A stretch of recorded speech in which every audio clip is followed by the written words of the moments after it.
Good afternoon, fellow Ambazonians. Good afternoon to you this Thursday afternoon, Thursday, May the 2nd, 2024. I'm glad to have you with me right here on the set of another episode of The War Zone on ABS TV. It's a good day. It's a good day. May, a consequential month in the history of Ambazonia. We are going to take a look at that. We're going to take a look at where we are in this struggle, where we started, and to find out if we are still where we ought to be. Are we doing the things we should be doing, or have we drifted off course? And we are going to take a look at that. We are going to take a look at whether La République du Cameroon is a country, a government that can be trusted, given their past record of promises. We will take a look at that to see if it is worth trusting what they say. And we heard some very bold statements from Agboola recently on the conduct of the war, whether it was worthwhile. Of course, war is never the best way of resolving any conflict or any differences, but people always tilt to it for the main reason that when there is war, there are two things at play. Either there is an oppressor trying to take something from a weaker person through a military might or through force, or there is an oppressed person fighting to free themselves from oppression. Those are the two scenarios.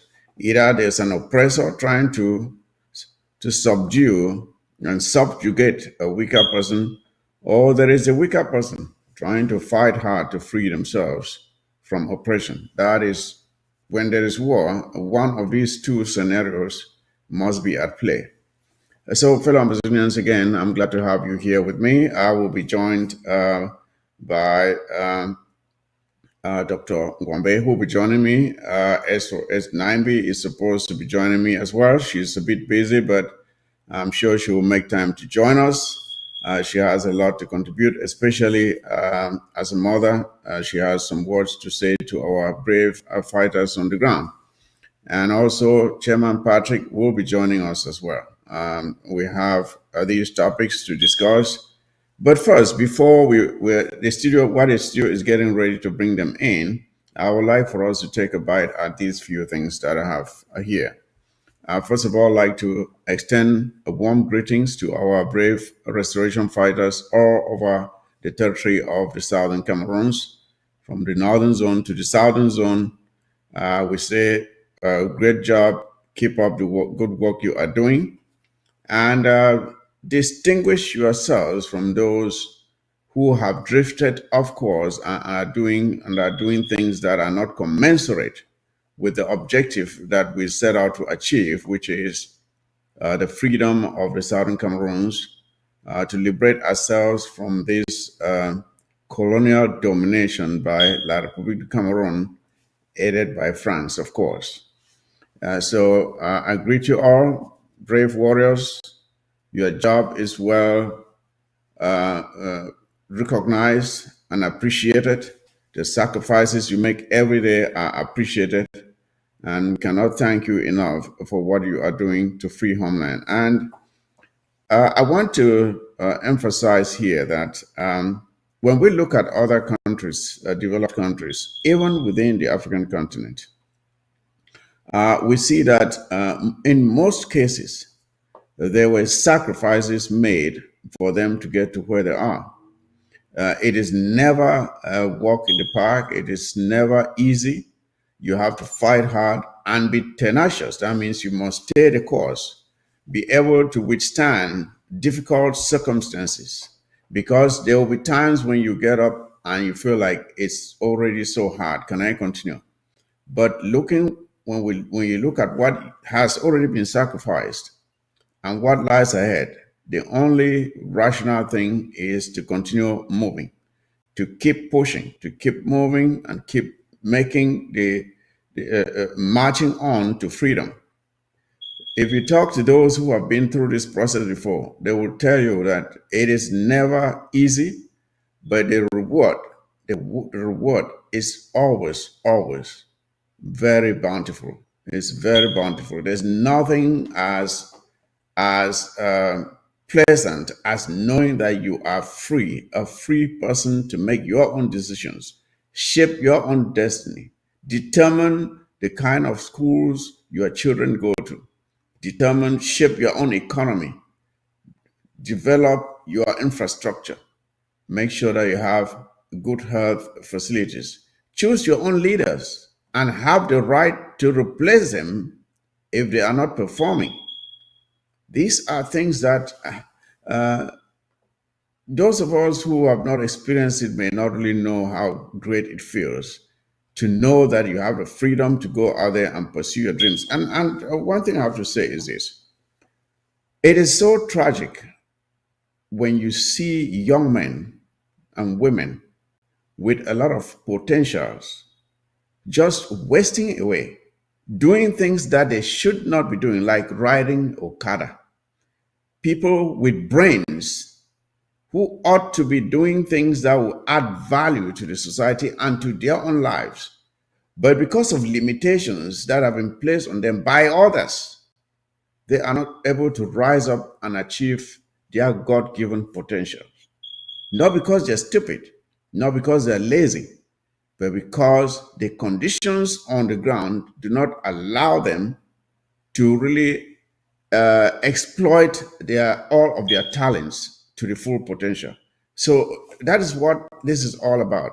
And of course, we all know that La République du Cameroon has systematically put roadblocks in the path of the people of the southern Cameroons in order to prevent them from rising up and achieving all these things that I have mentioned here.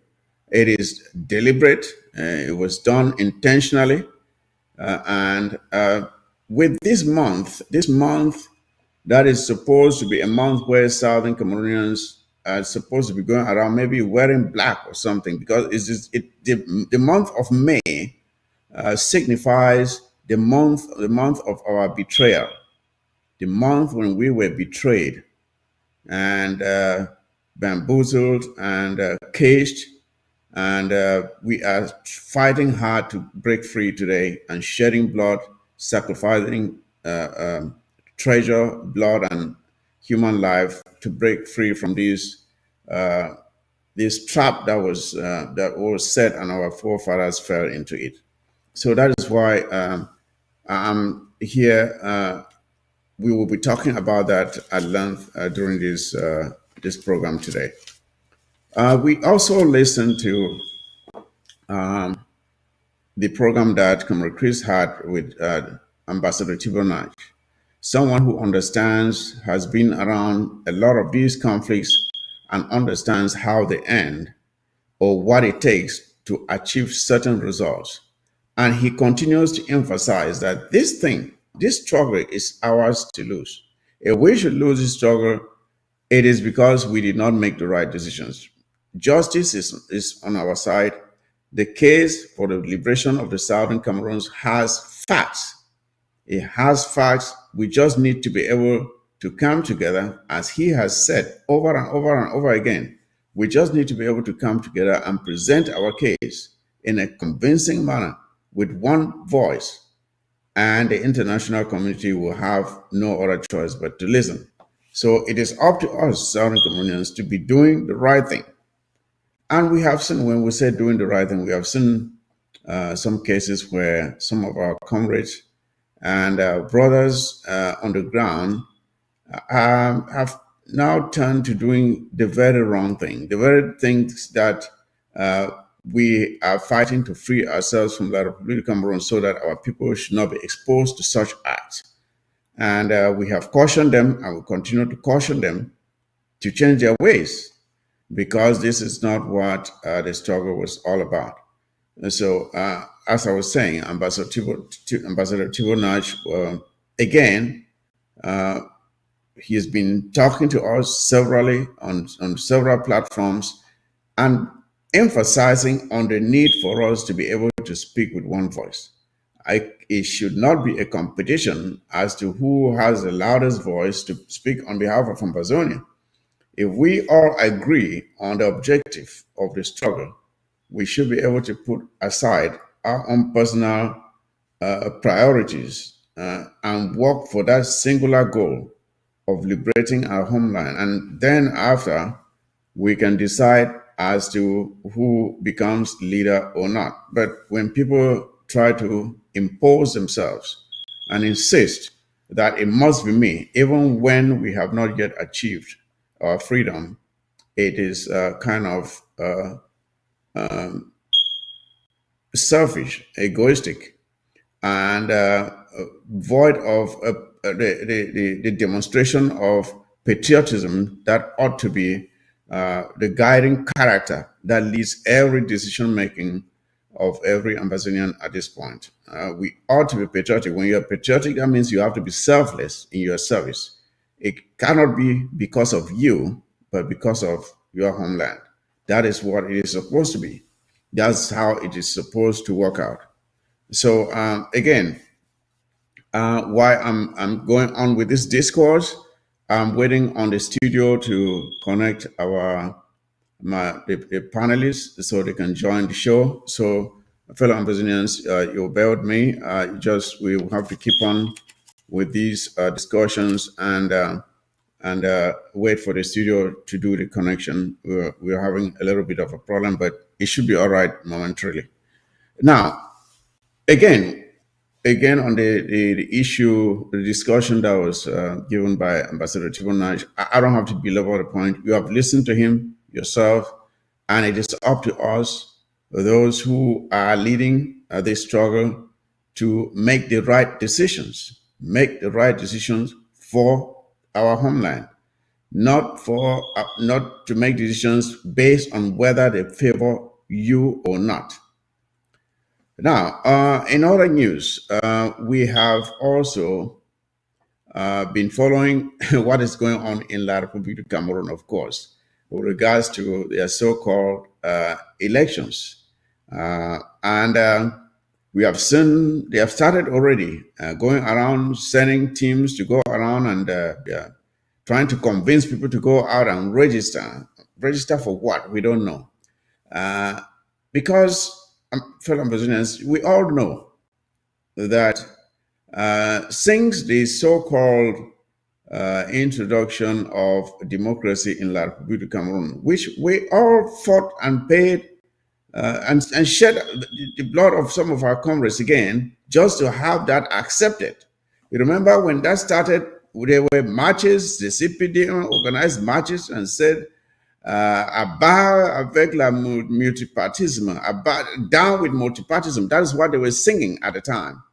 But when the voices of the majority rose up and they could not contain it anymore, they said, all right, we accept it. And then they carried it as if it was something that they willingly gave, which is wrong. But typical of La Republique Cameroon, when they are willing to accept something that they've been compelled to accept, they already have a plan in place on how to render that thing useless. Each time you compel them to accept something, they have come up with a plan. They have already derived a plan to rig it. So since the introduction of democracy, there has never been a single free and fair election in that country. Not one. We heard of recent from this Zongang, who happened to have been one of the architects of the rigging of the election of 1992, where Frundi clearly won. He admitted that, yes, Frundi won. But a call came in from France that it cannot be. Frundi could not be allowed to lead, that they have to do everything to give the election to Paul Biya. And that is what they did. So my question then is this, fellow Ambazonians. If La Republique is now telling our people, going around singing this song that, okay, you go out and register to vote. The first question is, who is managing this election? Is it the same corrupt system that has been in place where the winner of the election is known even before ballots are cast, or is it something different? And besides, first and foremost, we Ambazonians have declared that we don't have anything else to do with La République du Cameroon. So they can organize their elections. We have no problem with that, as long as they don't try to compel our people to take part in that sham. Because elections in La République du Cameroon are just a formality. I see some of them making noise that, oh, this time is going to be different. But I'm asking myself, how are you going to make it different when you're all cowards? You're not able to confront those who have just imposed themselves on you and are doing whatever they want with impunity. And you have not had the courage to confront them. So when you say it's not going to be the same, how are you going to change it? When right now, as we speak, they are calling for people to register to vote. But you ask yourself, but who are the candidates? Who are the candidates for this so-called election that is supposed to be conducted sometime later this year? We have not seen any in a normal election where the rules of democracy are followed. By this time, the list of candidates running for the election should already have been published. There should already have been debates, public debates between the candidates on their policy ideas as to how they intend to rule the country, different from what Paul Biya has been doing. We don't even have the list of candidates published. We don't know who is running. When the campaigns are supposed to start, when campaigns will end, there is just nothing. It's just chaos everywhere. And yet they are telling people to go out and register to vote. I mean, but you are registering for what? To vote for who? These are the things that these people are just so shameless in the way they conduct themselves. And there are supposed to be people there who are supposed to be educated. And you don't even have to look far, because previously when we talk about quoting like the US or the UK or Germany or other Western democracies, they say, oh, why are you quoting other places? We are not the same as them. Okay, what about Senegal of recent? They had an election, the candidates were known, they campaigned in public, elections were conducted, and the opposition won. How about just emulating your other African country next door, where elections are conducted and you see how transparent things were done? Though Macky Sall tried to copy from the likes of Paul Biya, but the Senegalese rose up and said, no, that's not going to happen here. We wish that La République du Cameroon citizens will take a page from Senegal and demand that henceforth elections, first of all, you start with the modalities for elections. Draw up modalities that will ensure that there is transparency. Change the referee that is in charge of making sure that elections are run well. Who is going to count the votes? Who is going to announce the results? These things, if you do not, first of all, make sure that the rules of the game are understood and are clear, and that the referee is unbiased, and then you take yourself into a field of play when the referee is one of the team manager's son, and you go in there and you think you play such a match and win, you're wasting your time. You're just wasting your time. What La Republic has is not democracy. That is not democracy at all. And we need to understand that and educate our people to stay away from this sham. It's a complete waste of time. A complete waste of time. Nothing different will come from it. Right now, as we speak, we don't know if Paul Biya is running. We don't know if it's Frank Biya who is running. We don't know who else is running. in a country where there are 200 and something political parties, for Christ's sake, 200 and something political parties in La Republic of Cameroon. And at this point in time, I think the elections are supposed to take place sometime towards the end of the year or next year. I don't know. We don't yet know the candidates that are supposed to take part in this election.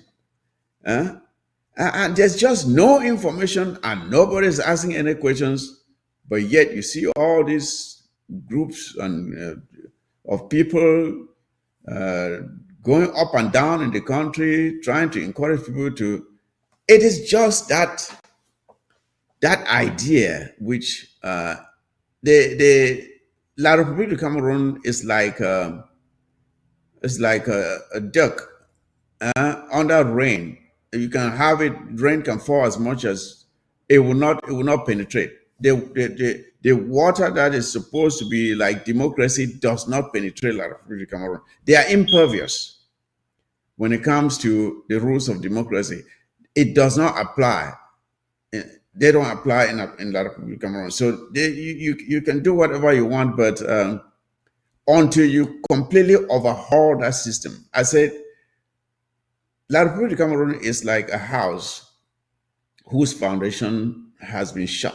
And when I say it has been shot, that means the foundation is completely damaged. And such a house, you cannot save it by patching the walls. If you can patch the walls as much as you want, as long as the foundation is already damaged, that house will crumble. The house will crumble. And that is what is happening. In order to fix La République Cameroon, you have to start from the foundation, dig it up, tear down the whole thing, dig it up, build a solid foundation, and start new walls on it.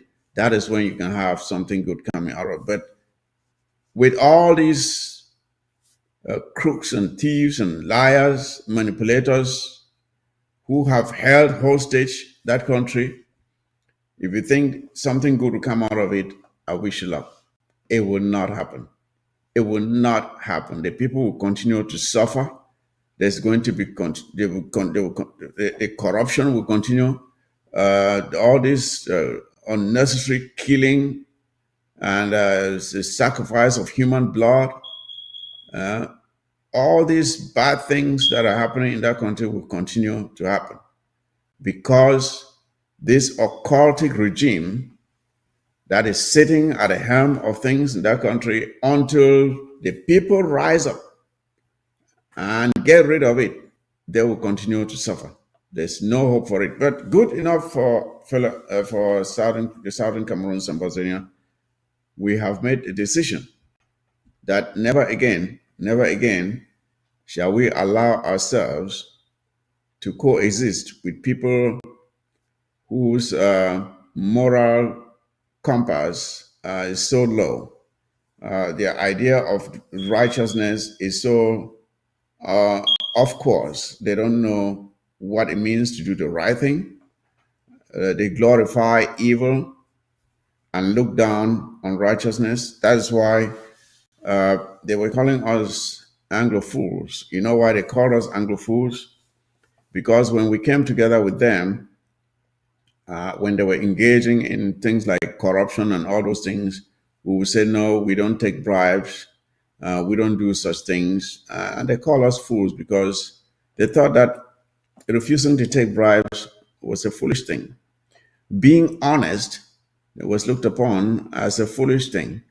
We heard a testimony of one of theirs who stated clearly that when our forebears, the Fonchas, the Endelis, and the Ngomjoas, when they came together or they were negotiating with La Republique, especially Ahijo, they came with genuine hearts, open hearts, thinking that they were negotiating with their own brothers. So when there were lapses in the documents that were supposed to be presented to make sure that there was evidence of all of the arguments that they were having, our own people trying to prove that they were gentlemen, that they had no suspicions of the other side, allowed those things to go without following through and making sure that things were done according to the book. But of course, La République de Cameroon, being the crooks that they are, knew exactly what they were doing. They were not willing to commit and to have everything done perfectly because their intentions were not pure. Ahijo knew exactly what he was doing. He was taking advantage of the gentlemanly attitude, which again they consider it as being foolish, of our own representatives. I'd say the Fumban conference and all that. And they took advantage of them, and that is why we are suffering today. We are suffering today and paying a heavy price for it because of this good nature of ours that we have, which they don't have and will never have, because this attitude of theirs is borrowed from their colonial master, France. That is what France. That's how France conducts its business. They are always trying to cheat, trying to put a hand on the scale.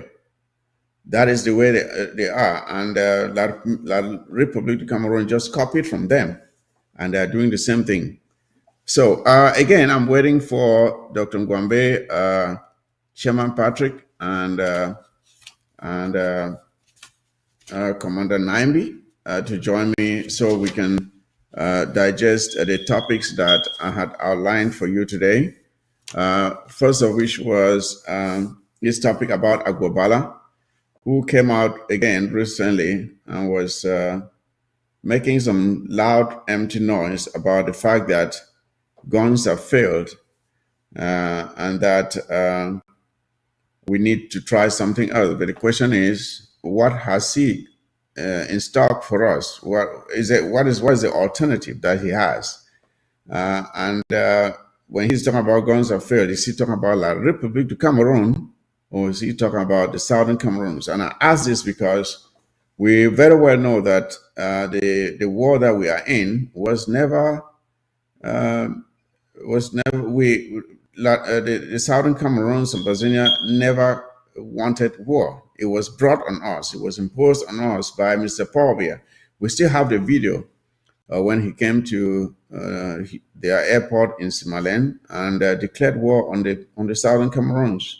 It was not our intention to go to war with them, but when they started killing us and burning houses and breaking into houses, shooting and killing people, our young men and some women realized that if they did not resist, then they would just continue killing us, and we didn't know to what extent. And they started, so these young men, with nothing planned, we would never plan for war, we didn't have anything, just started using whatever they could find to push back against these very brutal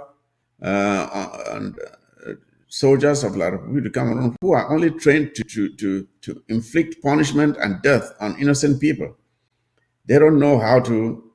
They are not trained to protect civilians. They are trained to oppress civilians. So our young men just started pushing back, and fast forward to where we are today. So I would like to discuss with my panel on what Agbobala actually means when he says guns have failed. What is the alternative? What has he to present as a way that will compel La République? Because one thing he said was that the era of dictatorship and tyrannical rule in the Cameroons, and I hope when they talk about Cameroons, they're not including us, is over. And I looked at it and laughed and said, it's easy to come out and just make some bold statements, but how do you follow up those statements with some actions that can deliver the results that you're talking about? What has Agbobala in store?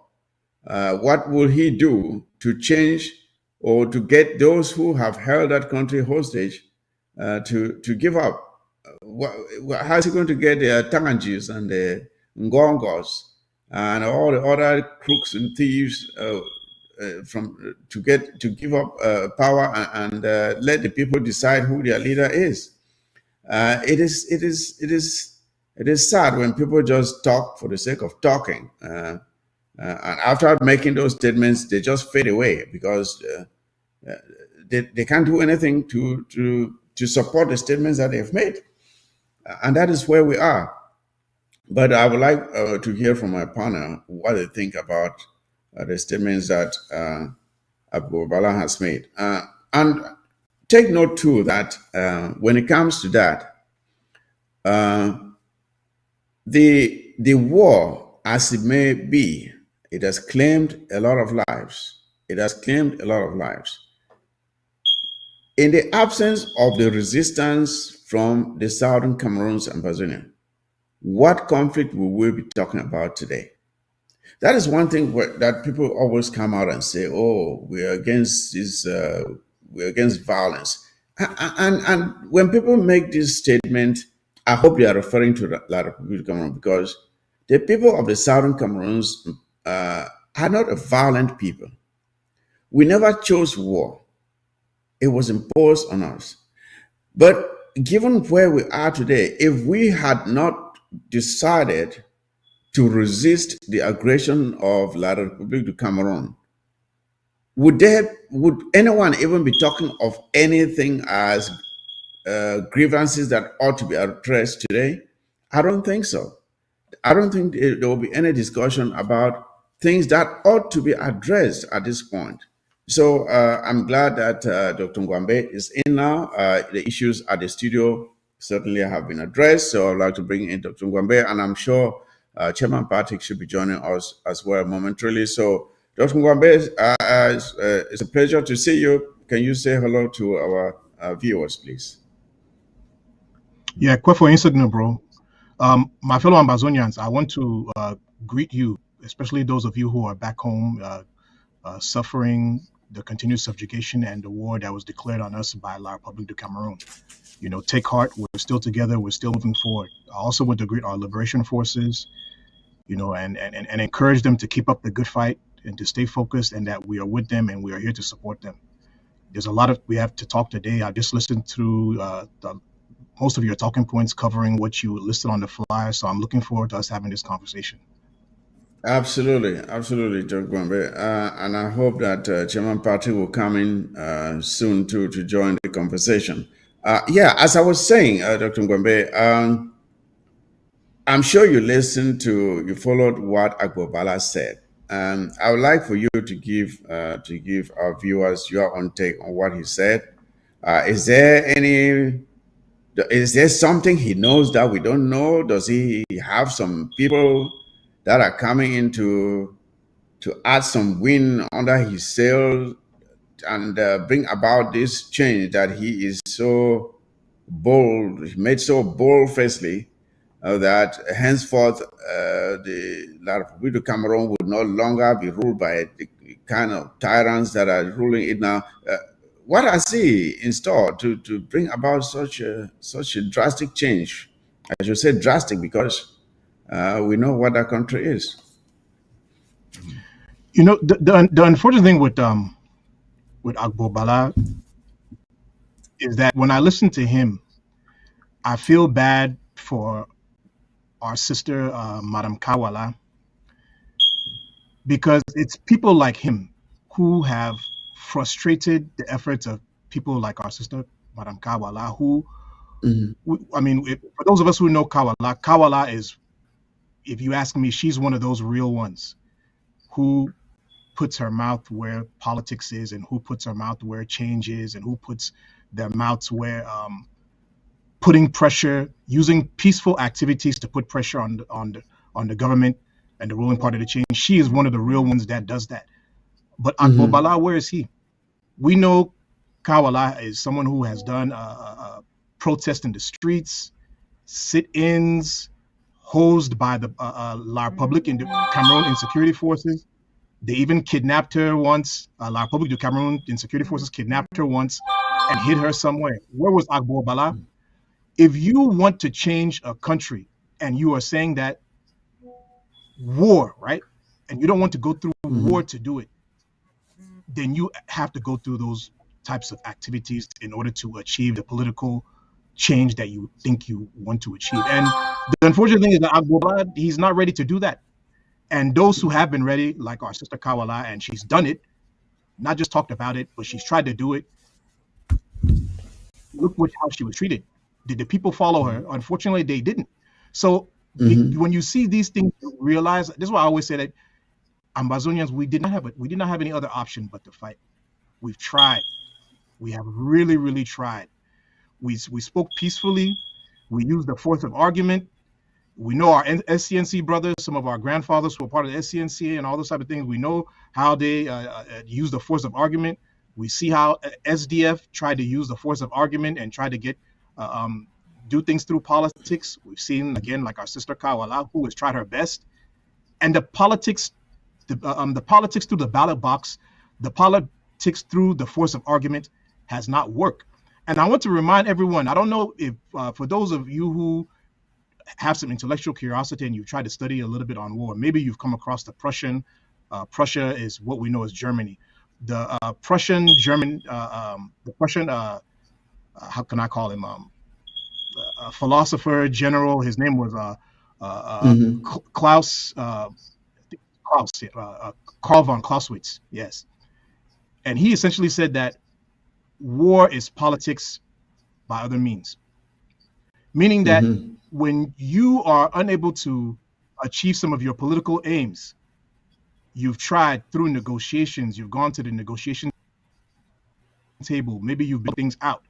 Unfortunately, those things aren't coming through, and especially when you do not have a reliable partner on the opposite side who is willing to compromise and who is willing to do things that is going to further peace and justice and keep you together. You end up having to go to war to achieve those political means that you cannot achieve through the peace. That's unfortunately the way the world works, my fellow Ambazonians. So when we hear people like Agbola say the things that he's saying, I get where he's coming from in the sense that they don't picky, probably don't picky, and I'm sure they touch you well. So he has to really watch his words. The truth of the matter is that he does not practice what he preaches, because if he truly wants to change that country, he would have joined people like our sister Kawala to be involved in those civil disobedience, those active things that need to be done to change a society. Exactly. And he has not. So he's just giving lip service, and he's not for real.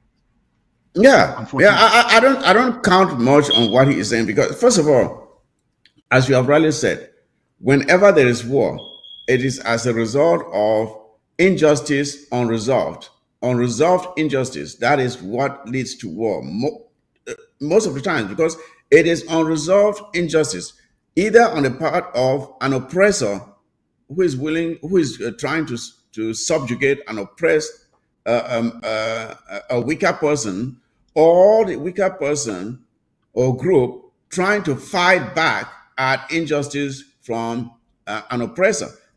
These two scenarios are always present at the start of every conflict. They must be present.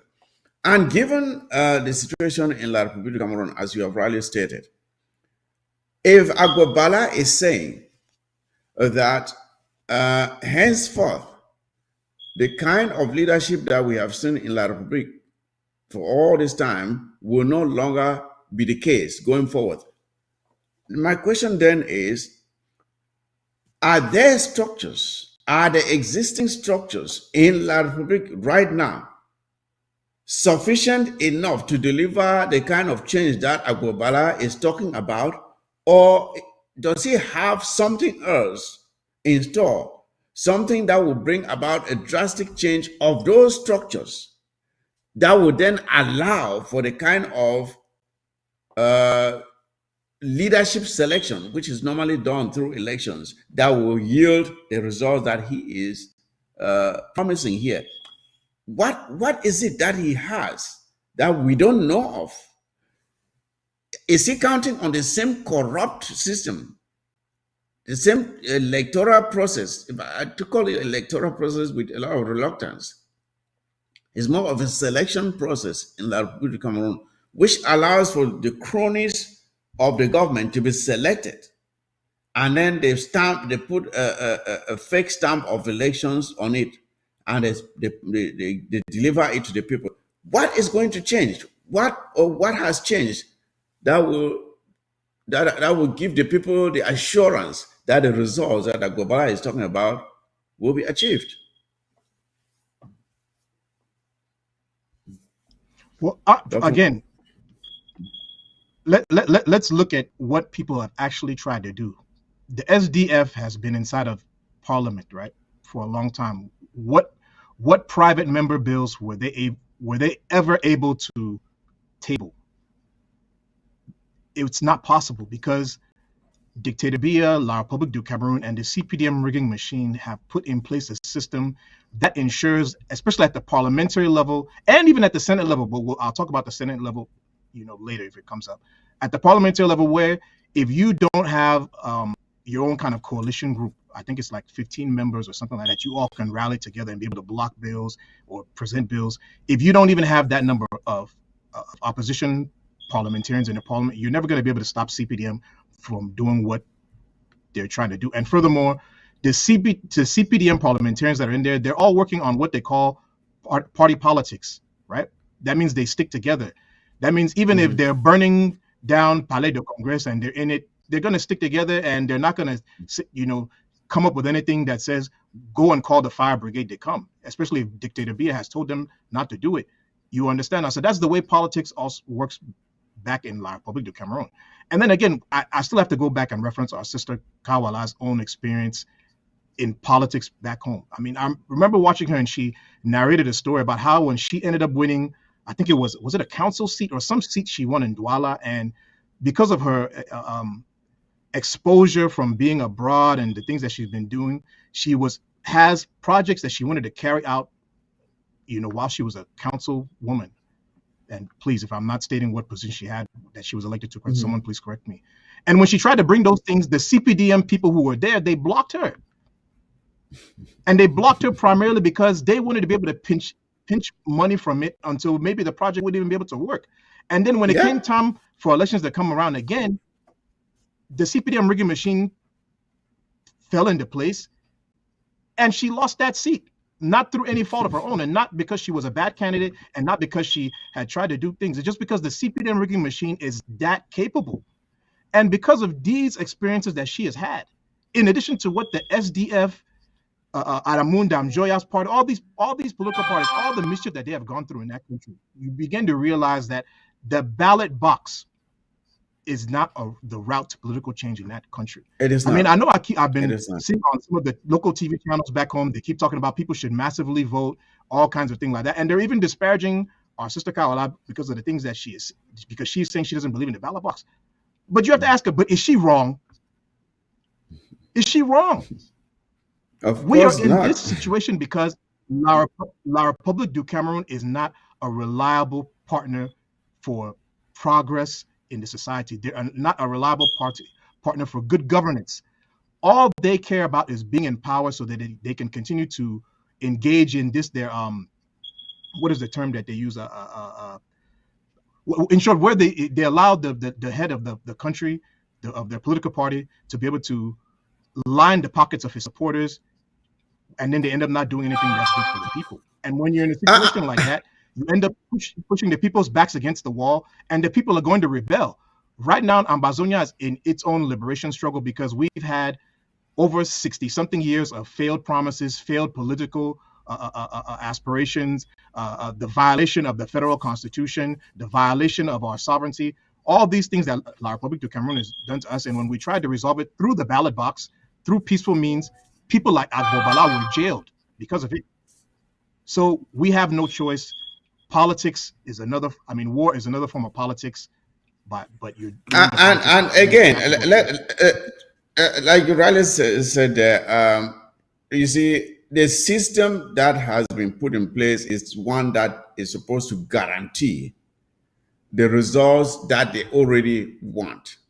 That is what you are trying to do. Is like you're trying to solve an equation, a math problem, but you already know the answer, and you are just solving it as a formality because the answer is already known.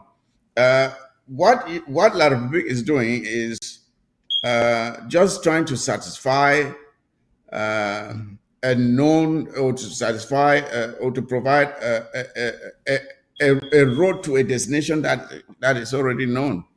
So we saw recently, and this is laughable, but with the creation of a political party in the northern zone, Bamenda to be specific, with the name I think SDFF something, is supposed to be it's supposed to be another political party, as if 200 and something political parties are not enough already.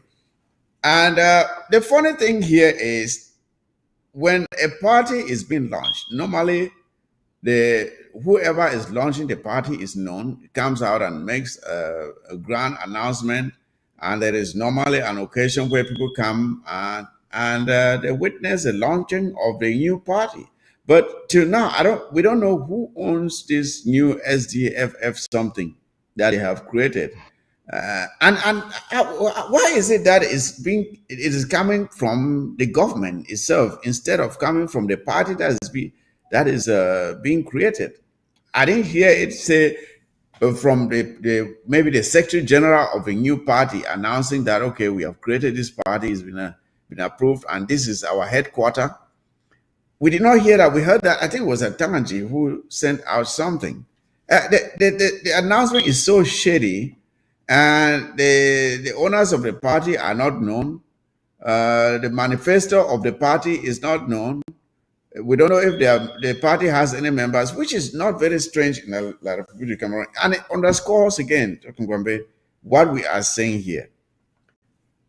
From the mannerisms of the La Republic of Cameroon government officials, you can tell that this thing already stinks. It stinks, and the thing has not even started yet. What is wrong? We have seen in other areas, even right here in Africa, where candidates to any electoral process are known, and there are public debates. There are public debates where people come out and they tell the people what they are planning to do to change things for the better or for their good. What are you planning to do in terms of infrastructure, in terms of education, in terms of healthcare, in terms of the management of resources? What are these candidates going to do? Why is La Republique so shy of having public debates where candidates come out and they talk to the people, let the people hear the candidates, convince them why they should vote for them? Why don't these people want the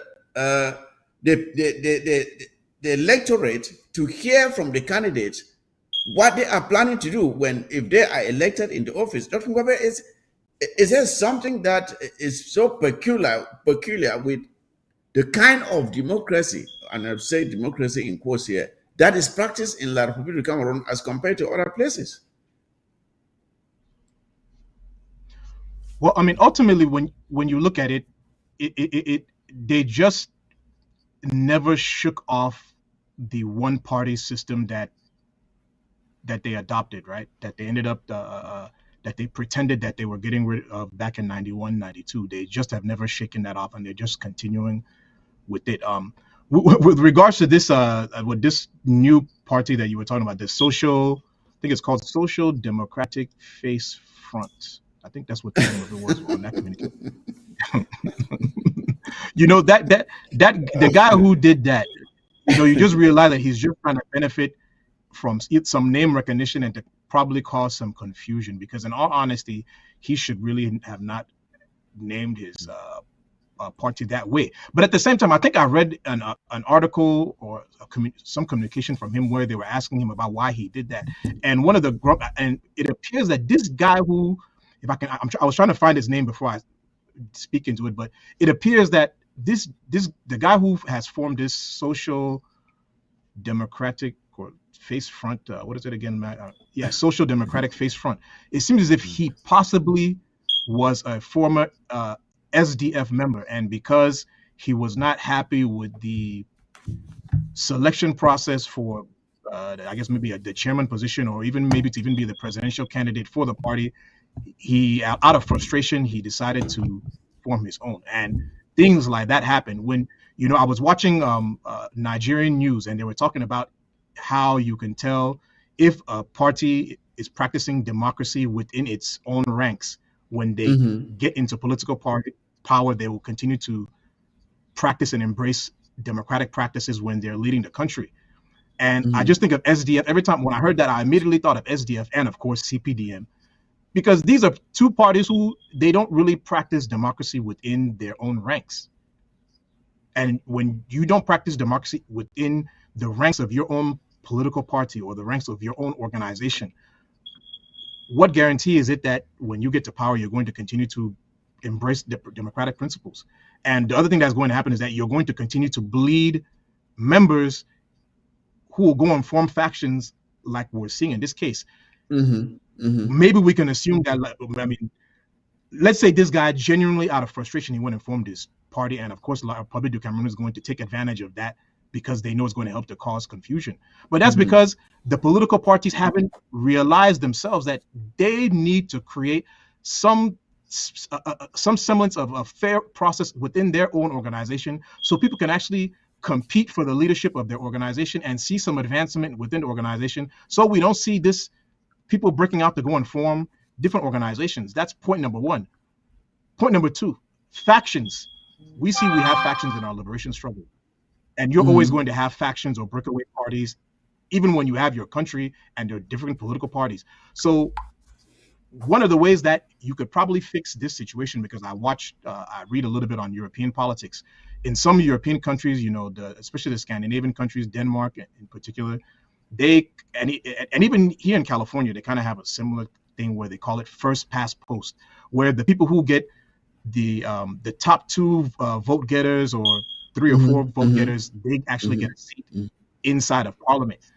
I think if you adopted that way of selecting candidates or selecting people who are going to hold political parties, it will help to, keep coalitions together. It will help to have diversity inside the parliament house and all those types of things like that, so that we actually have, some semblance of multi-partyism as opposed to this fake nonsense that we see happening in Cameroon. And I hope and that is true, Dr. Ngombe, but that is only true in a country where the intention is to bring out the best candidate at the end of the day, those with the best ideas. But when there are people in place whose main role or main goal or objective is to maintain the status quo, and whatever thing they are doing is to satisfy that singular requirement, making sure that at the end of the day, they should be the ones, they and their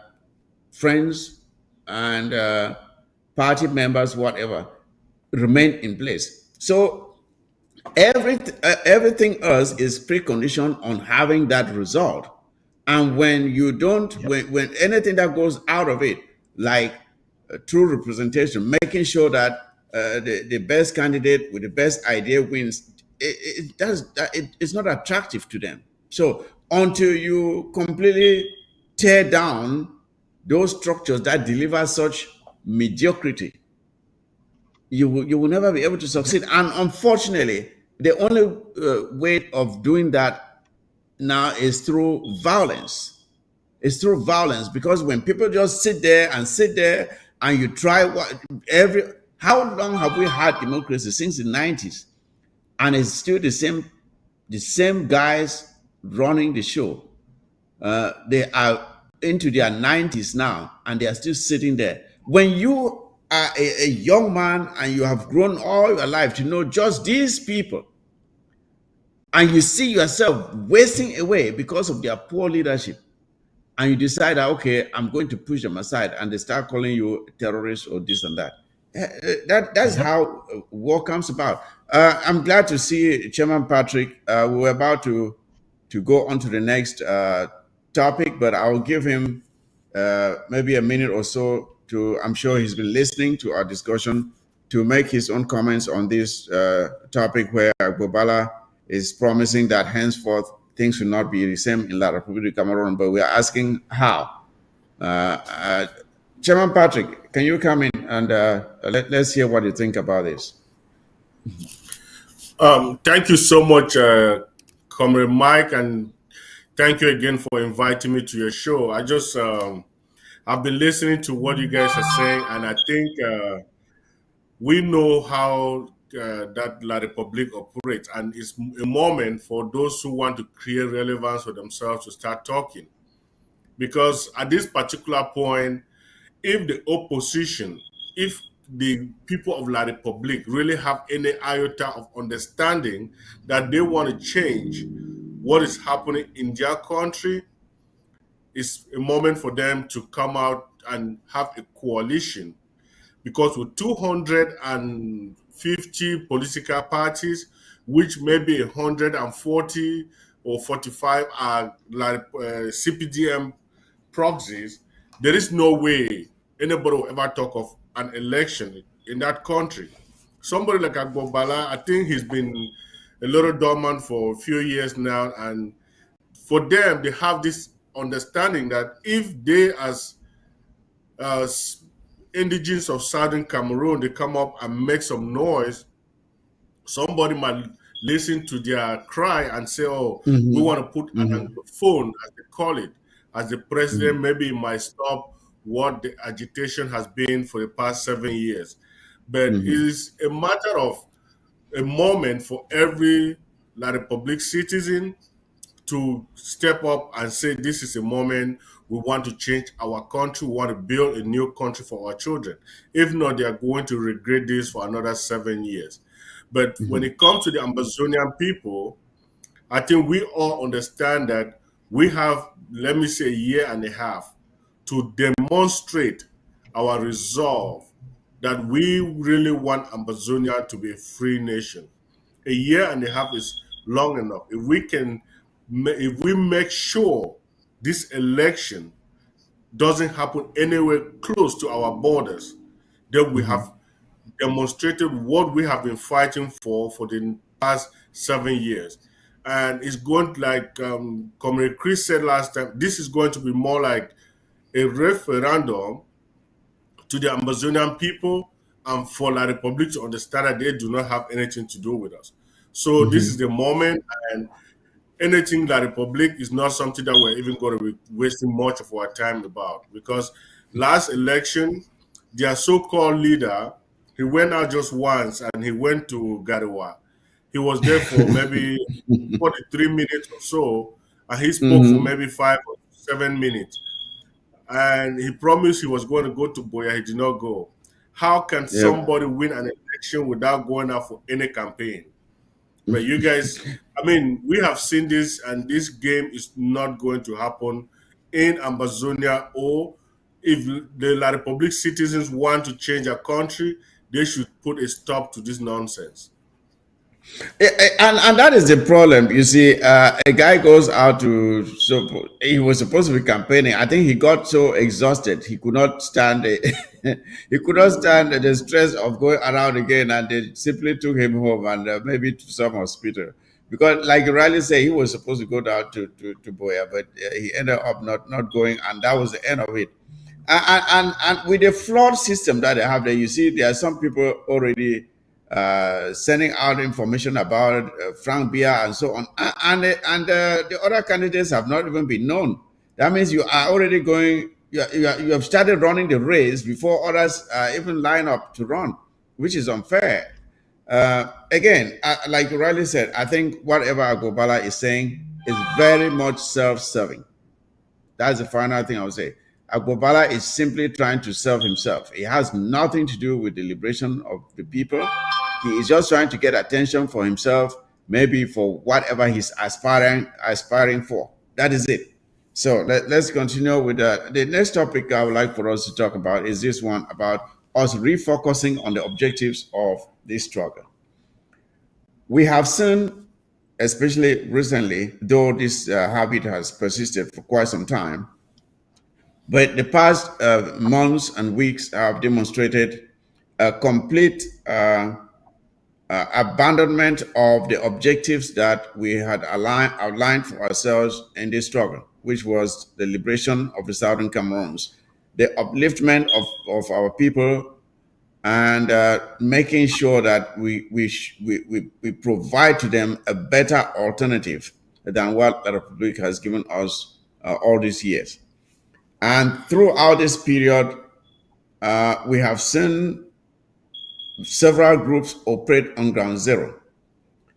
But we have also seen amongst this group a persistence of bad behavior pertaining to some of these groups that have tended now to hurt our people more than to provide them that hope, that brighter alternative that we all intend to show to them and which we have the potential of providing to them. And it is incumbent on all of us to come out and speak out against these attitudes that go against the very core values that we hold as far as this struggle is concerned. So, I would like to give to you, Dr. Ngwambe, a chance to articulate what we had in mind when when this struggle started. What were the responsibilities of our restoration fighters, the responsibilities of those in the diaspora, and all other groups that are involved in this struggle? What were our responsibilities, and have we maintained them? If not, why not? Dr. Ngwambe. Well, you know the responsibilities of the diaspora, right? Let's start there because that's probably the easy one. The responsibility of the diaspora was to work with our brothers and sisters back home, whether they were liberation forces or whether they were civilians, to stay focused, to stay engaged, and stay motivated on this liberation struggle. The priority of the diaspora is to make sure that we support our brothers and sisters back home who are engaged in fighting the enemy. The responsibility of the diaspora is to educate our brothers and sisters back home who are fighting on the battlefields on those tactics that they're supposed to use that will keep our population on the side of the liberation forces. We're not supposed to be encouraging them to be doing things that will turn the population against the struggle. And we're not supposed to be encouraging those who are on the battlefield to do things that will even turn the diaspora against the liberation struggle. So those are all the things: financing, working with our brothers and sisters back home on both sides, whether they're in the battlefield or whether they're civilians, and then educating those who are on the battlefield. You know, that those, and then also, then of course also following up on, you know, the diplomatic activities, because we know our brothers back home, they may not always have that opportunity to do so, especially safe wise, and then go back. I mean, look at what happened to our brother Abdul Karim, who didn't have any weapons in his possession. He was not involved in any strategizing of how to conduct the liberation struggle. You know, he was a peace advocate, and La Republic still locked him up, right? So that's what the responsibility of the diaspora was. Now, the responsibility of of the fighters in Ground Zero is to stay focused on the enemy 100% of the time. Identify those targets that, if the enemy loses them, is going to get us to liberation quicker, right? It is to make our liberation force, to make the environment so dangerous that La République du Cameroon administrators and their soldiers would be afraid to be in our territory. And mind you, in the early part of this liberation struggle, it was like that, because we saw all the popcorn activity that was going on by Field Marshal the King of the BLM, FM No Pity, Ten Kobo, our brother Shagan, Shasha, General Ivo Mba, the 7 Kata generals, you know, A4 and Kata and Alaji and Tiger, they were all doing good work back then. We had Transporter was also doing good work back then. And if I've forgotten any generals' names, please, I apologize. Our brother Commando too was also doing good work, you know. And so that's what they were supposed to be doing, focusing on hitting La République du Cameroon where it's going to hurt them, right? Where it's going to make the cost of them occupy us to be so expensive that they realize that it is better for them to let us go, because if they don't let us go, their country is going to collapse. That is what our forces are supposed to be focused on. Our forces are not supposed to be, you know, engaging any activities that turn the population against them. That means forced taxes is a bad thing. You cannot be forcing people to pay taxes to you, especially when in the beginning they were giving you the financial support willingly. Churches were willingly. doing giving you support willingly. Food was being provided to you willingly in the beginning, and now you want to turn around and force people to do that. That means something went wrong. Your behavior caused the people not to be so willing to do that for you. So you need to stop that behavior that caused the people to not be willing to do that for you willingly, and repair the relationship with the population so that it goes back to that footing. And then the civilian population. What is the civilian population? Mama, papa, auntie, cousin, them, brother, them, where they live from the country. What are we doing? Hiding our forces if they have a hiding place that they know La Republic of Cameroon will not find easily. Providing food for our forces, providing contributions. If they can do any healthcare, clandestine, behind the scenes healthcare for the forces, they should be doing that. If they see La Republic of Cameroon is coming, they're supposed to be notifying the forces. If we have any Kanems, Aquara, in our civilian population, what were they supposed to do? If you sleep with the La Republic of Cameroon armed force and you can get intel from them, you get that intel and then you give it to the liberation forces. Those are some of the type of things that all of us as a collective Ambazonia nation, we are supposed to be doing. Unfortunately, we have slipped in some of them, but we need to get back on track. We need to get back on track. That is exactly the reason. That's the reason I asked this question, because we have seen the behavior of some. Let me call it out. Mostly the group called the ADF committing these acts. But I think, like you rightly said, the responsibility of the diaspora was to provide, first of all, moral support to our fighters, brothers, and even the civilian population back on ground zero, to sensitize the international community on the atrocities of La Republique of Cameroon against our people, and carry the message where it needed to go, and to conduct diplomatic missions to help to support those who are doing the fighting on the ground, and also to encourage the fighters by providing the financial support, material support that they need or that they needed to pursue this struggle. Now, for the fighters on the ground, of course, they needed to first engage the enemy, push back against the enemy with whatever they have, protect our civilians, make sure that our civilians are protected from the atrocities of La Republique of Cameroon. It is not our place to go in there and start doing the same things, the very things that we ought to be preventing La Republique of Cameroon criminal soldiers from doing. That is why I thought we should talk about these things today, because it seems people have lost focus. That is what our ARFs are supposed to be doing. Prevent the disrespect of our traditional and cultural symbols on the ground, the desecration of our palaces and chiefdoms that we have seen La Republique doing. And we have now seen some of ours doing the same thing, which is very, very wrong. These are the responsibilities that our fighters on the ground had.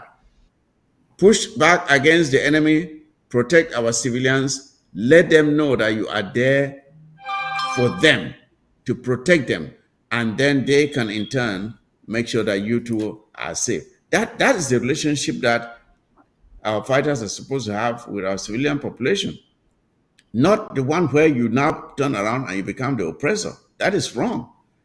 Now, Chairman Patrick, I'll give you the chance to, maybe you have something to add to this, being that you have more knowledge about some of these behaviors. What do you think? Yes, Chairman Mike. I think my brother Dr. Ngwambe already enumerated some of the things that some of the fighters and some of the groups have caused that have slowed down our revolution. But one thing that is very clear is the fact that we have dedicated Ambazonians who are resolved to make sure this revolution goes to the final finish. One thing that you see, the narrative has been coming up like, if we have the Amazonia, if we get the country Amazonia, our own brothers and sisters are going to be worse than La Republique. Some people have that narrative, and this is due to some experience that they've gotten on the ground. But the reality here is those who have that mind and those who are able to make sure the revolution moves forward without in getting in the way to torture or distort our own civilian population are going to put some sanity in this revolution. If you look at what has been going on in from 2017, 18, 19, and 20, everything was moving as it's supposed to. We had so many dedicated Amazonians who were dedicated to fight. But some of them started dropping off when some of our own fighters were kidnapping or stepping on their family members on the ground. And they here in the diaspora were spending money that they could have used for the revolution to give it to individual fighters just because they wanted to release their relatives. So those are some of the things that have really slowed down our revolution. But the good thing is we still have a good fighting force. Some of them might not be fighting as we speak, but they are ready and willing to get back on in the battlefield. But to the people on the ground, you all understand that you see the cosmetic promises that are being given to us on a daily basis by La Republique. This revolution, we did not choose to get to this point. We saw the need for the people on the ground, the need for Amazonia to take destiny into their own hands and build a country that our own children will grow up and have a country that they will be proud of. We do not want our own children to grow up to be second class citizens like it has been for the past few years. Sometimes when you see people talking about the Amazonian revolution to be a God ordained, when Paul Biya went to France, nobody asked him any question about why he has treated the English part of the country the way he's been doing. He himself offered to tell Mo Ibrahim that we tried to assimilate these people and it did not work out. That was God making him to reveal that that was their game. It was not by any mistake. They wanted to bring down and make sure all the English speaking persons in that country become French speaking and English should be a history in that area. Whatever they have done for the past few years about issuing these passports within 24 hours or 48 hours is because they want to get all the English speaking young boys and girls because they know they are the future of that country. And when they get them out, they will not have anybody that will challenge their authority. That is why they're giving out this passport so that they can leave, so that they can occupy that territory. But unfortunately, we have all come out to take back our country, and we are going to fight anybody that is going to stand on the way. If you are a fighter, if you are an Amazonian fighter, reflect on this. When you take 10,000 francs or 100,000 francs, put it in your pocket, instead of buying what is supposed to be bought so that you can fight, you are not doing any good for your own self. How many years do you want to stay in the bush if you do not use the money that is sent to you to fight the enemy? The enemy will only decide to leave when they know the territory is hot and they are not able to even and they are not able to do what they are supposed to do in our territory. But at the end of the day, Amazonia is going to be free.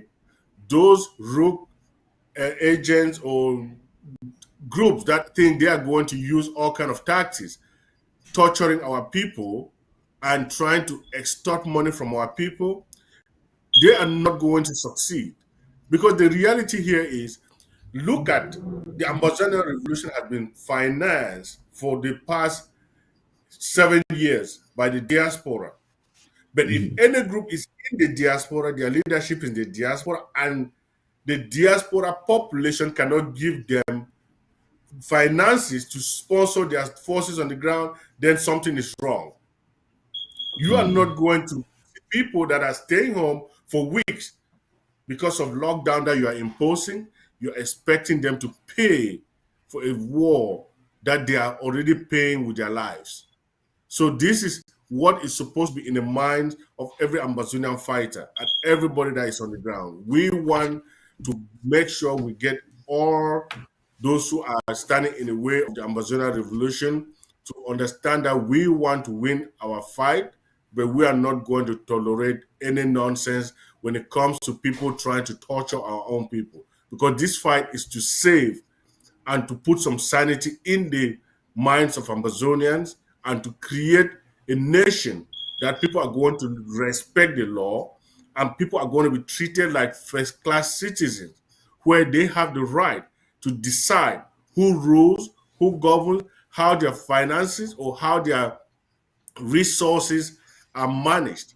We are not going to have a unity system where if we want to make an identity, I have to leave Furawa and go to Yaoundé. When you want to look for your retirement benefit, you leave from Batibo and you go to Yaoundé. How can that be possible when they don't even have the roads that you can get on it to get there? But when the war started, instead of fixing Yaoundé, they've sent all kind of caterpillars, they've sent all kind of stuff, say they want to fix Northwest and Southwest. We do not need that. It's been how many years? Did you all just realize that the roads are bad?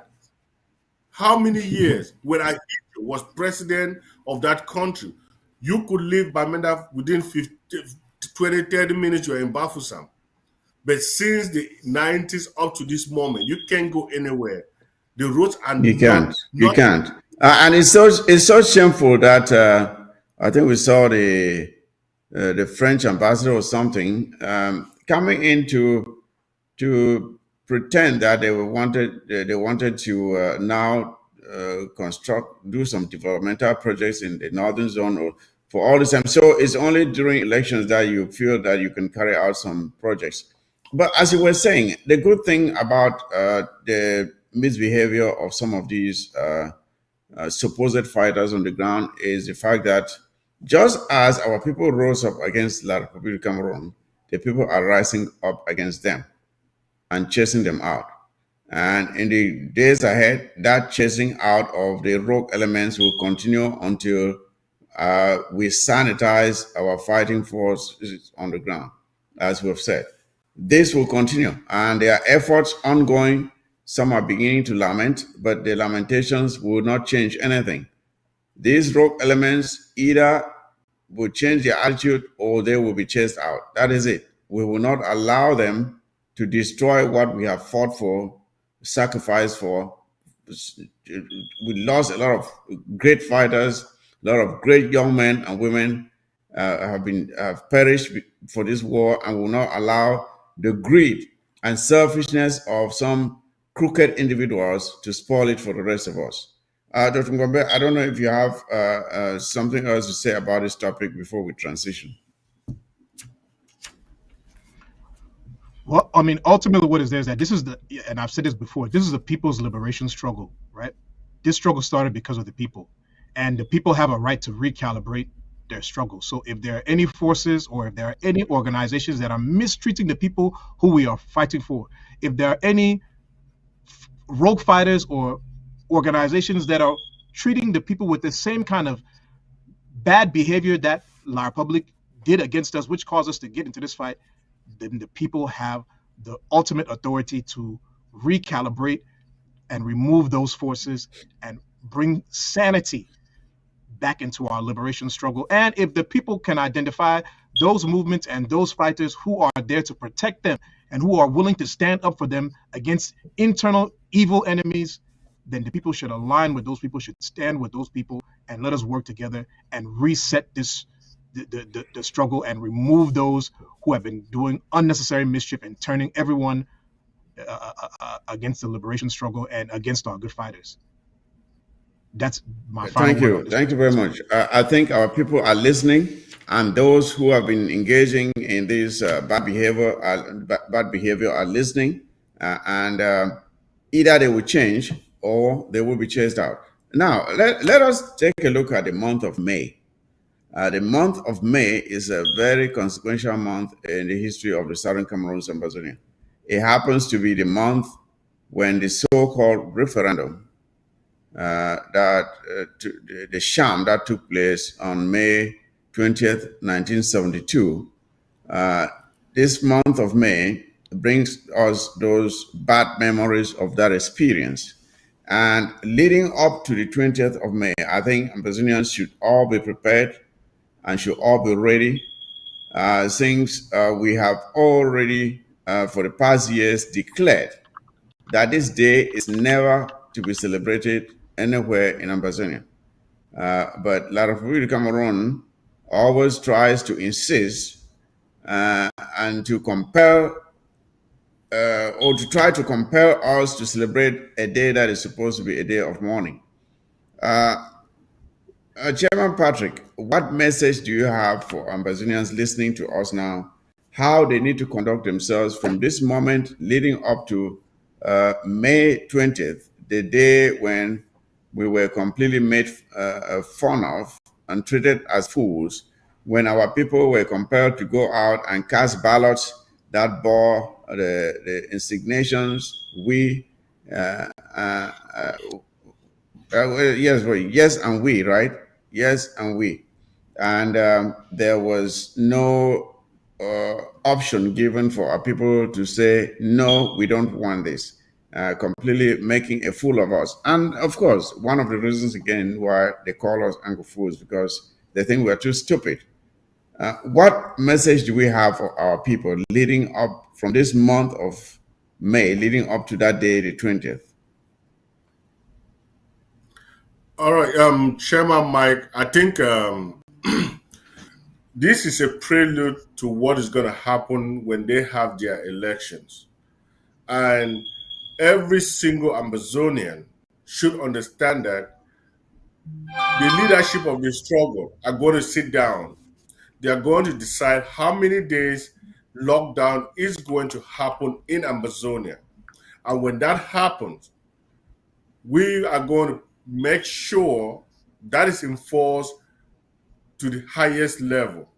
And any Amazonian that think they are going to be forced or they are going to be coerced by La Republic to come out and march or get somewhere to even show themselves out there on 20th May after 7 years of fighting, then they are doing that at their own risk.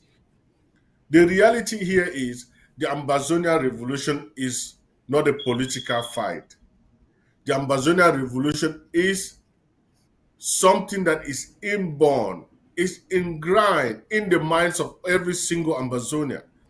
You might even have some Ambazonians who are in Yaoundé, Douala, or wherever, who might not say much, but the pain that Ambazonians have gone through is felt by each and every one of us. And this revolution is never going to stop until we get what we are going to get. So 20th May was already banned in Amazonia. 20th May was already buried in Amazonia. So whatever come up, if anybody thinks the revolution is going to get to a point and I will run out there and say, oh, I'm going to go march or anything, you are going down there at your own risk. Nobody should try. Nobody should even, I will tell you, even the military, most of them want to go back home. And for them to go back home, they want to enforce some of these lockdown to make sure that nobody goes out. Because when you go out, things is going to look like things are going to get better. And they're going to keep them there longer.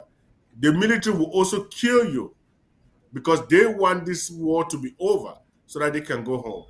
So to everybody, lockdown is going to be announced and no Amazonian should take the risk because we've lost enough Amazonians, and we do not want to lose any civilians just because they want to go out there and test the waters. To that point, I think to our civilian population back home, we have seen how La République du Cameroon, knowing that Ambazonians always try to prevent this occasion from taking place, will go out and set maybe bombs and target civilian population like what happened in Cambe. It now has been revealed that La République du Cameroon was responsible for that explosion, which killed school children because they want to paint the Amazonian restoration fighters in the eyes of the international community as being those that bring about violence on civilians. So they will do these things to you and then turn around and feign ignorance about it. So those who are going out there and exposing themselves to these risks, you only have yourself to blame. You can stay at home and nobody will come and bomb you there. So stay at home. And talking about celebrations, I think we have seen some very comical images during those celebrations where a supposed Dio is sitting at a grandstand, suited in a military helmet, bulletproof vest, and everyone there is suited in a military combat, and then they expect the civilian population without their own protection to come out. And of course, the people are wise now; they don't come out. So just to give the false impression that despite the fact that the civilian population is not there, that the day was still celebrated. It is comical to say the least, but it is the desperation that La Republic Cameroon has. Why are you so bent on celebrating this day? Why insisting on celebrating? What is so special about it?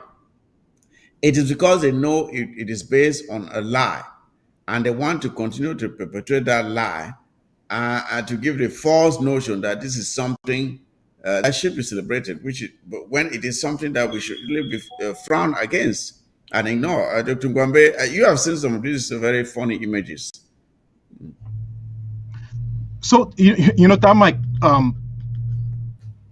20th of May for Ambazonians, right, is equivalent to I don't know if you've heard of the Ides of March. The Ides of March, I think it's March 15th specifically. It's in Italy, in Rome. It's usually associated to the day of doom and misfortune. So 20th May is like our own. We can call it the Ides of May. 20th May is like the Ides of March for Ambazonians, and in particular, the Ides of March. Julius Caesar was killed on March 15th, according to history. And if we transfer that correlation to the Ambazonian struggle, the 20th May is the day that La République du Cameroon suffocated and murdered the so-called union that they were trying to pretend exists between us through that fake referendum, which was an illegal referendum. That's the funny part about it. It was an illegal referendum. And it just goes to show that all these failed promises go way back. Their time immemorial. And let's talk about how we got to that 20th May celebration. Dictator Ahidjo, through his rubber stamp parliament, passed an anti-subversion law prior to that in 1972, right? That said that anybody who thinks differently from the government can be locked up, jailed, tortured. That was already that was to preempt any riot post what they were planning to do. Yep, exactly. Then they got rid of political parties. They got rid of political parties so that no one would be able to stand up and speak. Everyone had to do party discipline. So getting rid of political parties, anti-subversion, then you get into this fake referendum, which was illegal because according to the federal constitution that was promulgated by Dictator Ahidjo's parliament in 1961 or 1962, it said that no law or nothing can be done to get rid of the federal nature of the relationship between La République du Cameroun and Southern Cameroon's Ambazonia. But failed promises again, right? And they messed all that up. So it's from this state that we have this calamity and misfortune in Amazonia being, tied to these people. And unfortunately, here we are. We went through the force of argument. We tried to use the ballot box. We tried to use protest. People have even gone into the La Republique du Cameroon parliament, of Amazonian parties have gone there. We see the SDF and so forth. None of these things have worked. So we're in a situation now where we have to use the other political tool called war to defend ourselves, to secure our country back, to get our country back and to get our sovereignty back and to exist as a sovereign independent nation from La Republique du Cameroon. Now, in talking about some of the funny things that you've seen that La Republique du Cameroon, let me call them officials, have done, if the people of French Cameroon, if they really want peace, right? If they really want peace, let the DOs and all other administrative figures, why don't they boycott this 20th May? If La Republique du Cameroon insecurity forces want peace, if they want to stop being killed in Amazonia for an old 92 nanogenarian who is on his way out, if you all want to send that guy a message, La Republique du Cameroon, police, gendarme, and military, you all should boycott going out to march that day. Everyone stay in the barracks. That will send a clear and message to the political figures, because mind you, it is always the political figures that get people into countries into unjust wars. It's you understand that it's always the political figures that, and mind you, the political figures, their sons and daughters are not out there dying, right? They're not the ones out there. It's Frank Biya with you, the gendarme or the Brigade Intervention Rapide. Are any of Paul Biya's sons or daughters with you on the battlefield? Are any of them riding in the armored cars going to dangerous places in Amazonia to enslave Amazonians? Are they in any of those vehicles? They're not. So why are you fighting for these people who throw lavish birthday parties for Paul Biya, who are riding around in their Pajeros, who are taking how do they call it, private vacations to Europe and all that type of stuff? Why are you dying for these people? Why are you dying to kill fellow Africans? La Republique du Cameroon security forces. Send a message to Dictator Biya and the other political figures who have started this war. Do not go out on 20th May. And I bet you they would begin negotiating for peace a lot quicker than what's going on now. Talking about the fraud that occurred on May 20th again, let us remember that in conducting a genuine referendum, it is the supposed aggrieved party that takes part in the referendum. For example, in the Southern Cameroons, if a referendum were conducted today about whether the people of the Southern Cameroons want to remain with La Republic of Cameroon, it will be Southern Cameroons and Brazilians only that will be voting in that election or in that referendum. Not the whole country, including La Republic of Cameroon citizens, which is what happened with the 1972 so-called referendum. The whole country voted. It was supposed to be something predominantly for the people of the Southern Cameroons to vote whether they want to be with La Republique of Cameroon, but it was something that La Republique of Cameroon citizens also voted. And once again, there was no choice given. There was just one choice: yes, because the ballot paper read yes, and nobody could campaign against it. Yeah, and people were not allowed to campaign against it. You were not allowed. It was a crime to campaign against it. That's what was just wrong with this whole thing. It was not a referendum. It was a fraud. And then to add salt to injury, as the Englishman would say, they had to make us to go out and celebrate the very day of our deception.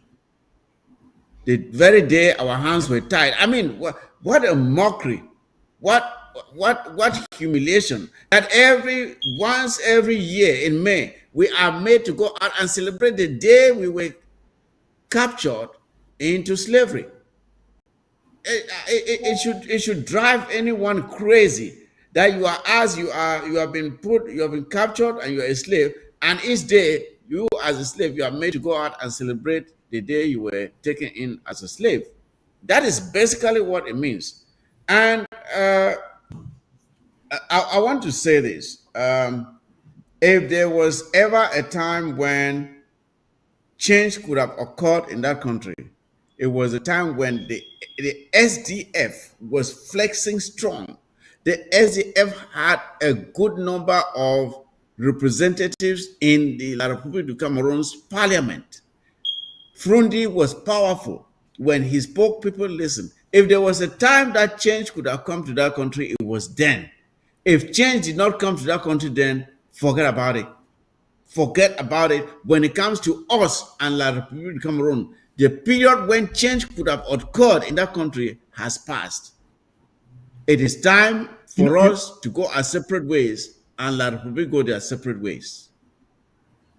you know, You that want to Mike, say one thing that I something? want to point out that is sad. Like again, when I'm listening to what political commentators are saying in French Cameroon about people should go and register to vote and then be prepared to defend that vote, that fighting is not the way, blah blah blah blah. I mean, any Ambazonian who is listening and any French Cameroonian who is listening to that rubbish that people should register to vote and then go vote and then be prepared to defend that vote, my people, they're lying to you. Because what is essentially going to happen is that, let's say you all do happen to go out and register and then vote, and it is, and let's say for some miracle you can, you defeat CPDM. Do you think that when you go out to go and defend that vote, these same political people will come and tell you that you should, who are telling you now that you should be prepared to defend your vote, they will encourage you to defend your vote? They will not encourage you. They'll tell you, they'll No. begin to tell you about, oh, needless deaths, oh, you know, bloodshed is not the way, blah blah, all that kind of funny stuff like that. So it's just a big, they're just fooling you for no reason. And you know, I like George Bush in his saying, "Fool me once, shame on me. Fool me once, you're not going to fool me again." That's the mindset we need to be having about some Yes. of these things. Yes. They already fooled us Exactly. once. We cannot be fooled again, because there's no room for shame on you or shame on me anymore. Room for it. Allow yourselves to be fooled again, because these people are just playing a stupid political game to legitimize the stuffing of the ballot box that La République du Cameroon is going to do. And when you go out to protest against it, they're going to label you a terrorist. They're going to label you Of course. Of as course. troublemakers and all that stuff. That's what they're They'll going to give do. you some very serious crime there, your subversion against the state, and all sorts of things, and they throw you in Kondegi and forget about you. You see, Chairman Patrick, I would like for you to come in here and share your own opinions about this day and how we Ambazonians should view it, and what our attitude ought to be as concerns this day, this very day of our deception, of our captivity into slavery.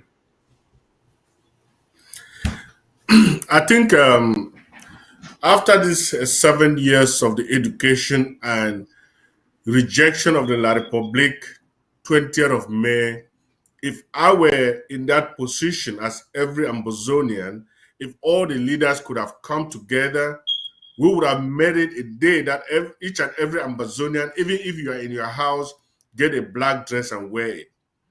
Everybody should be wearing black, signifying the torture, the level of assimilation, the slavery that they have put us through just because of this particular day.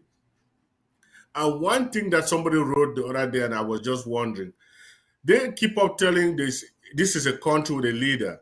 We are waiting. If La Republic want to prove to the world that they have a leader, everybody want to see their leader Paul Biya on 20th May Boulevard like he used to do years before. That country doesn't have a leader. They have a clique that sit and decide which position do you want. You want to be the minister, you want to be a director, you want to be here. And the only thing they agree on is how much do we borrow from the international bank or monetary fund or whatever so that we can share. That is a failed state. But we want Ambazonians to understand we should all be mourning, because this is a day that our lives, our date of birth was changed from their real date of birth to something that they are now forcing you to celebrate, because you do not have any reason to be celebrating 20th May. We do not have any reason to be celebrating 20th May. We have, the Amazonian people should be mad, should be really frustrated to say somebody's even asking them to go out on the street and celebrate on a day that you know this is the day that you lost your identity. How can that happen?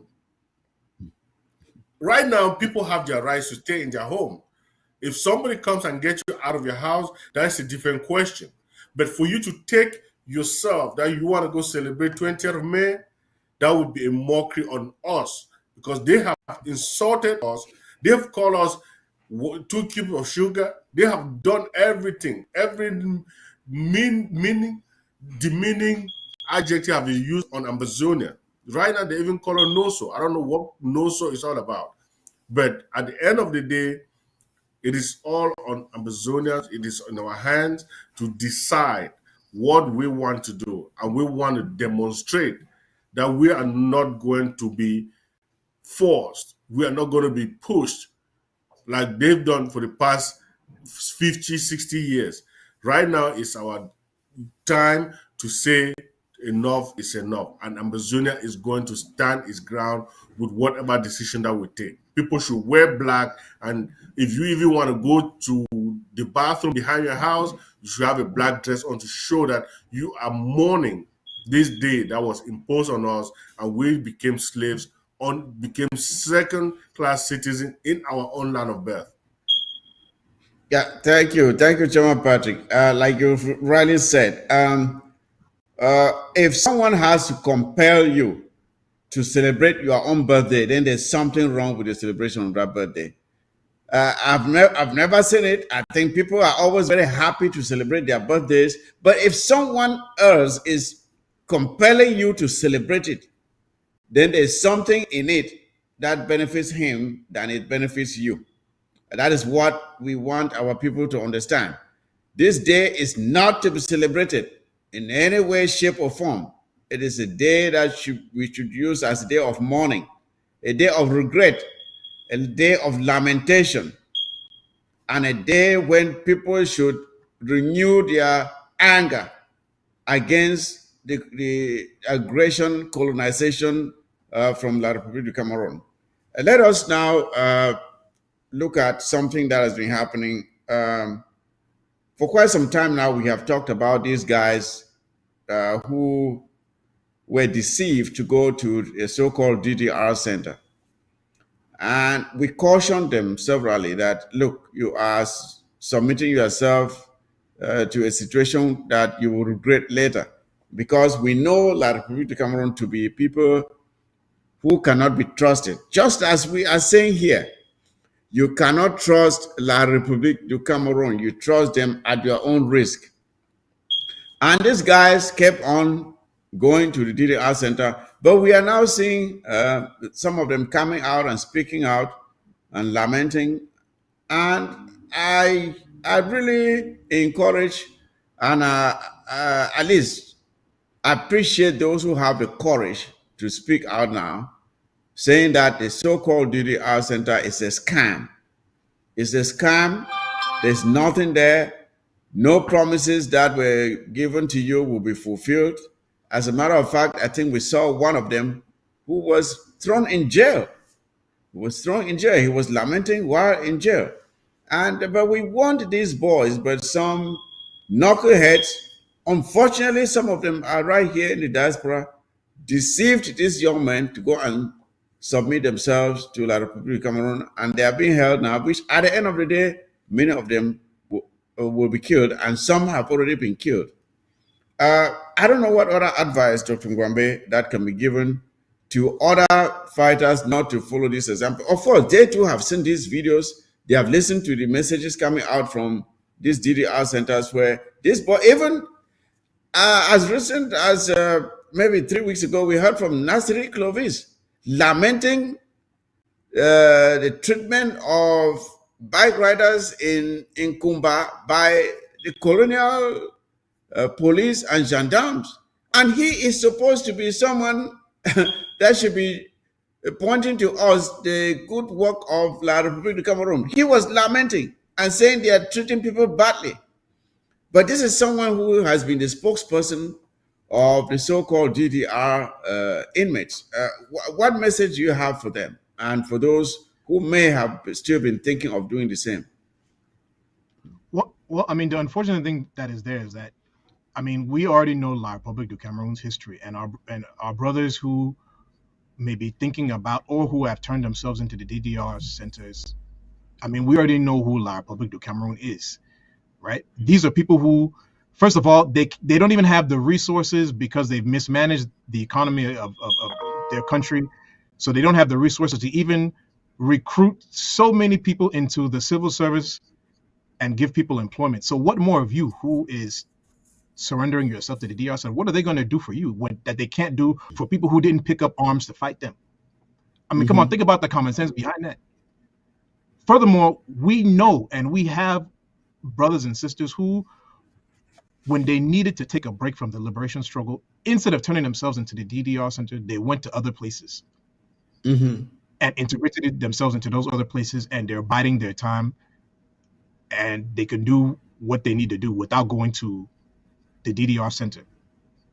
So why do those who have gone there, why do they see that as an option? As a matter of fact, I mean, sometimes I begin to think that some of the stories that we've heard, that some of those who have gone to the DDR centers are actually the real criminals of the liberation struggle, who their behavior was so atrocious that in order to escape punishment from the liberation fighters, they instead ran to the DDR centers to escape punishment from the liberation fighters. So it seems as if maybe La Republique du Cameroon is in possession of criminals, and they're protecting criminals who have been engaged in anti-liberation activities. And if you want to think about it, right, you can probably even logically deduce that that's why it is so easy for La Republique du Cameroon now to be able to weaponize some of these guys, to be able to go back into the community and continue harming the community, because they were already used to doing because that. that's what they do best. You know, they were already used to it. So for La Republique to convince them to continue doing it is not a big leap. You understand that? So at the end of the day, if you are if you want to take a break, do not go to the DDR center. La Republique du Cameroon is not going to be able to do anything for you. If they have not been able to do anything for high-valued DDR surrenderers like the General Namberes, the Nasseri Clovis, and all the others, do you think they're going to do anything better for you? The best thing for you to do is, if you know you want to take a break, go somewhere else quietly and go and take a break. When your head has been collected back, things are making more sense, you can reinsert yourself back into the battlefield, and because the struggle is going to continue until we're free, or La Republique du Cameroon disintegrates and destroys itself. Those are the two options that are on the table. Either Ambazonia is free, or La Republique du Cameroon ceases to exist. So do not go to the DDR center, because La Republique cannot help you. Absolutely. Look at the likes of this guy who left Ngokutunja, even Grandpa of our wing, who left and joined the DDR center. Since he went there, we've not heard from him again. First of all, what kind of place is it that, Chairman Patrick, if La Republique had good intentions for these boys, don't you think that they would have started by maybe sending them to some training school, or give apprenticeship or educational kind of opportunities for them to prepare them for re-entry into the society? But they've simply been kept as inmates, prison inmates, waiting for what day, we don't know the day they will be killed, waiting for the war to be over so they can get rid of them and cut their losses. So if they had good intentions for these boys and sometimes girls, why aren't they doing things that will equip these inmates to then go back and live their normal lives? Is it wrong to assume that they are being kept for the right time to eliminate them? Because these are people who are known to have taken part in killing their fighters. You think a lot of people want to invest in making their lives better? Chairman Patrick. Chairman Party seems to be frozen. I think he's frozen on screen. So yeah, so as I was saying, Dr. Ngombe, I think Chairman Patrick is frozen. He may need to log off, log back on. We are almost at the end of the show anyway. But this is the tragedy which some of these boys, they go in there and they find out the hard way that what all of the promises that were given to them were all lies, which is not surprising to us because we know La Republique to be that way. That's how they operate. If they tell you, wait for me, I'm coming, soon as they start walking away, you walk in the opposite You direction need to because photo. their word doesn't mean their word doesn't mean anything. I think I was listening to one other citizen of theirs who was saying the same thing, that when a La République Cameroon person tells you bonjour, no, that is a lie. It's a damn lie. He doesn't wish you any good day. Uh, so just know that is who they are. Their word does not mean anything. So that is the advice we are giving our restoration fighters on the ground. There are places you can go to rest and recharge and come back, but do not submit yourself to the enemy. You are giving yourself, you are just making yourself like a poultry chicken waiting. They'll keep you there and wait for the day to take you out and cut your throat. That's what they do. Dr. Ngombe, it was a pleasure having you on again today.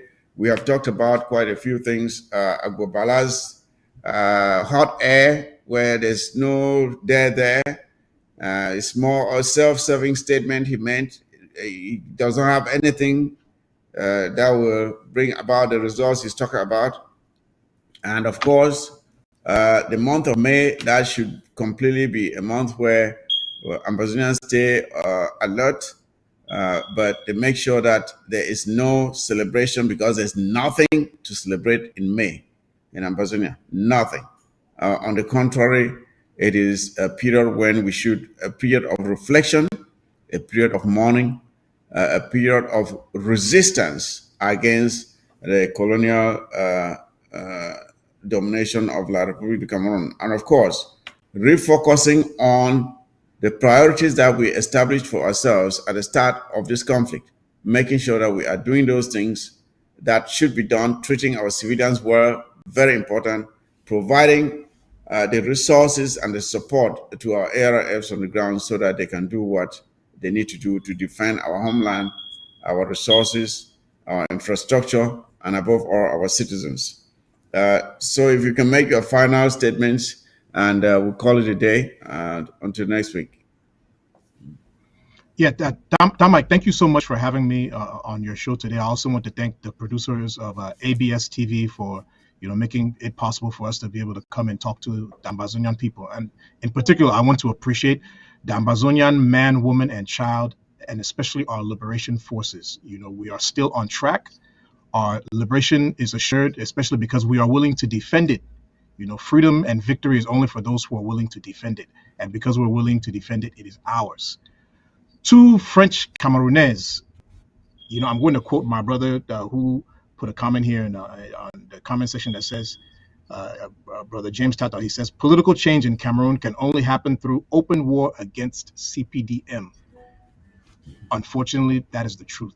The ballot box in that country has proven not to be the way for all at French Cameroon. So if you all really want to fix your country, because Ambazonia is in the midst of separating ourselves so that we can actually be practicing democratic principles. If you in French Cameroon, you want to have a country that practices democratic principles, you all need to wage an all-out war against CPDM and uproot them. You have to disrupt their activities because, as you have seen, they are using state institutions to campaign for Dictator Biya. They rigged the ballot box. He has Dictator Biya has a majority-proof majority in the Senate. So you're not going to change anything in that country through the ballot box. You're going to have to defeat CPDM outside of the ballot box first, then fix your constitution and truly decentralize it. And then you all can have proper elections. Right now, it's all a farce. And anyone who you see on TV who is telling you all massively register and then be prepared to defend that vote, if you fall for that trick, and you think you're going to be out there defending the vote and they'll back you up, then you're just fooling yourselves, because those political Fully commentators, they will yourself. not be telling you how stupid you are, how the ballot box was won fair and square, and all kinds of other fake things that they've told all of us in the past. And as you can see, we Ambazonians, we don't believe it anymore. So I'm not even sure why you French Cameroonese are believing anything that's coming from CPDM and the talking heads who are backing them up. Defeat CPDM outside of the ballot box first, and that's how you'll fix your country. My fellow Ambazonians, we're on track. God bless you all. Till next time. Thank you again, Dr. Ngwambe. Thank you for coming on board. Yes, fellow Amazonians, we're coming to the end of the program today. Of course, the main highlights is those who are calling for you and others to go out and register to vote. If you are registering to vote, you are wasting your time. You know that the structures that have existed since Paul Biya came to power, the rigging structures are still there and very functional, and nothing has been done to change them. So if you want a continuation of the status quo, then you can go out and register, but make sure you don't do that in Ambazonia, because such elections are banned in Ambazonia. Such elections are banned. We are not yet fully free to organize any free and fair elections in Ambazonia. So anyone taking part in such activities, you are exposing yourself to risk.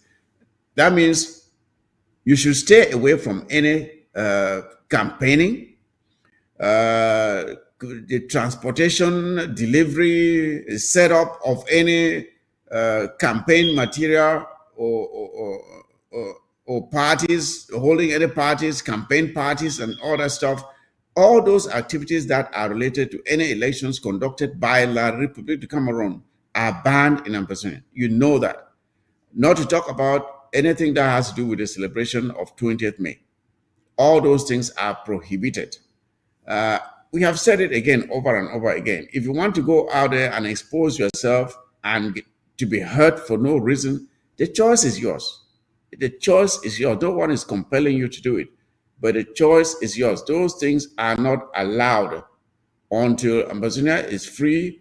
And first of all, elections are not supposed to be conducted in a war zone where people are not free to go outside there and take part in such an election.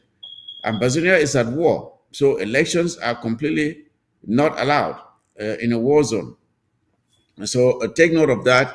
And to those who have allowed themselves to be deceived and manipulated into doing things that are not commensurate with the set goals that we established at the start of this conflict, which are to, first of all, fight against the criminal actions of La République in our territory, protect our civilians, protect our vulnerable people and structures. If you are now engaging in any actions that are contrary to those values of protecting our civilians, fighting against La République du Cameroon, then you have gone astray. And we are asking you to come back on the main road. Start doing the right thing, because our communities have been mobilized.